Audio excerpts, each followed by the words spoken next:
Day 405, 22 for 22. Good morning. I hope this finds you well. Please stay in your fight and don't quit. Alright, it's Red Friday. Remember, everyone deployed.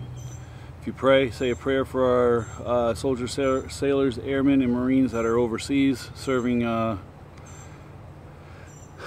country. And some of them are in harm's way. Others are just training, and training is not always safe. So let's give a shout out to our people deployed. Alright, so yesterday I was talking about spouses. We're going to talk a little bit more about that. There are some spouses that didn't serve that do get their husbands or wives. And it's not necessarily they get it, they more understand it, and they work with it, they mold with it, and they've learned to work around it.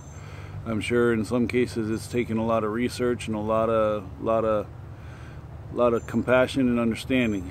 Some people just don't have that capacity to get that far into it. Some just don't care.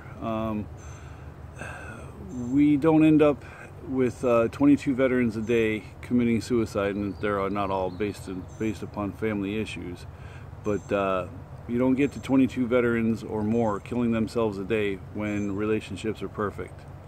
I mean, even in some cases, as I said, there's so many variables, it's almost uncomputable. I mean, I'm sure there are some families where the wife is, or the husband is, accommodating, helping, and trying to be the perfect mate for the person with the problem. But you know, as I said, you can't stop everybody from committing suicide. It's statistically impossible. But as a general rule, I know in my case, the home life was, well, the after the home life was brutal, and it was kind of brutal before too. So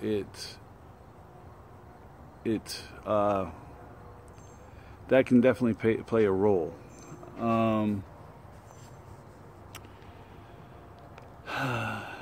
Like I said, you don't get to 22 a day with families being perfect. Families fall apart, we lose our last pillar, and that's all she wrote. And that's what happened with me. I lost two and then lost the third, and you know, all systems down, and I'm down. And a little more to the story than that. But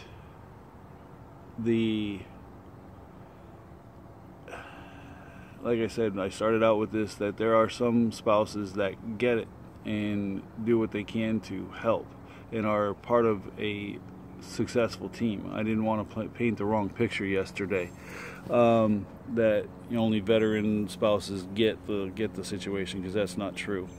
But largely you will find that the husband or wife that hasn't served do not fully get the what was gone through, whether in peacetime or in war, to get to the mindset that we get to. You know, and some of us can drop that mindset like quick, or can hide it really well, one of the two. I think I'm pretty well adjusted. I have my quirks. I have what I do what I think I need to do to make sure I keep my family secure in the house and outside the house.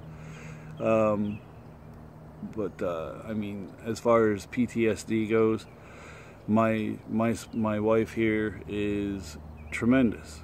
She knows when to say, yeah, we need to check you out, and she also knows when to say, hey, you're all right, don't worry about it. I mean, she also has a medical background, so that helps a little bit. But you know, our lives are spent trying to get from point A to point B, and having a teammate that understands the journey and wants to make that journey with you makes a big difference. And you know, and it's not it's not perfect, because some of us, you know, especially those that are still deployed in their head, or just can't let go. I'm not sure how to put that. I'm sorry. Make it hard. And it's not our fault. It's what was done to us. We have to take ownership of the issue, not the blame. We made the choice to go in, yes, but you know, we did not choose to have that go where it went. So with spouses, it's always good to have somebody that's on your team, and you have to know that they're on your team. And if they are on your team, treat them like they're on your team.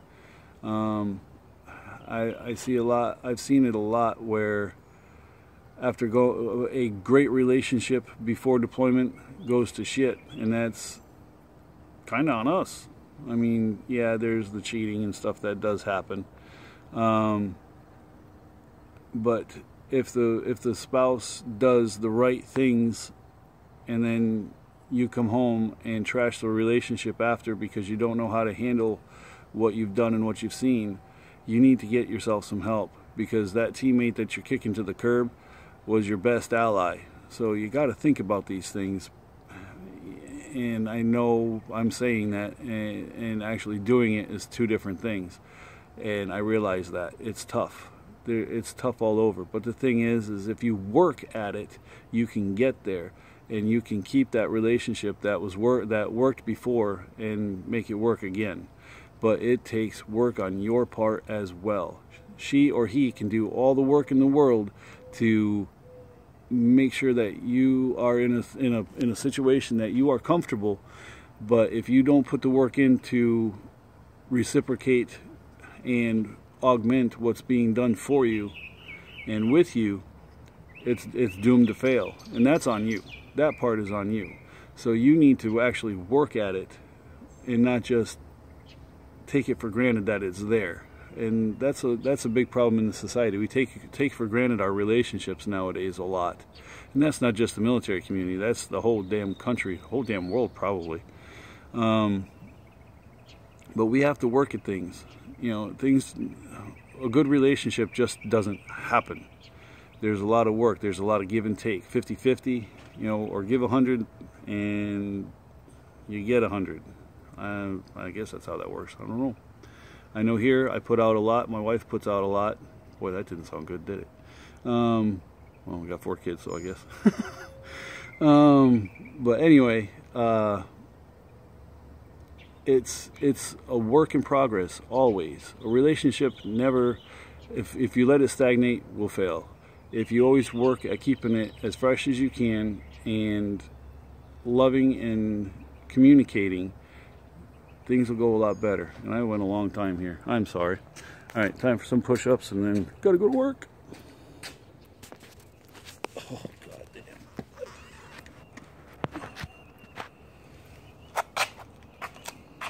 Oh, Jesus Christ.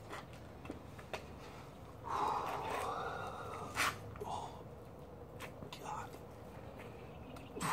1, 2, 3, 4, 5, 6, 7, 8, 9, 10, 11, 12, 13, 14, 15, 16, 17, 18, 19, 20, 21, 22. 1 for the Airborne Ranger in the sky. 1 for the infantry. 1 for the fallen. Ah, God damn it.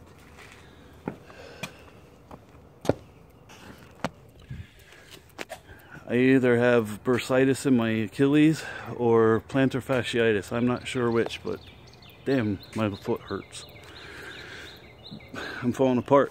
Last week it was the back, this week it's the foot. What will it be next week? Alright, so stay in your fight, don't quit. If you like these videos, think they help, please share. Share them on your page, in your groups. They're also on YouTube at Jim Tough, or hashtag Jim Tough and that push-up guy.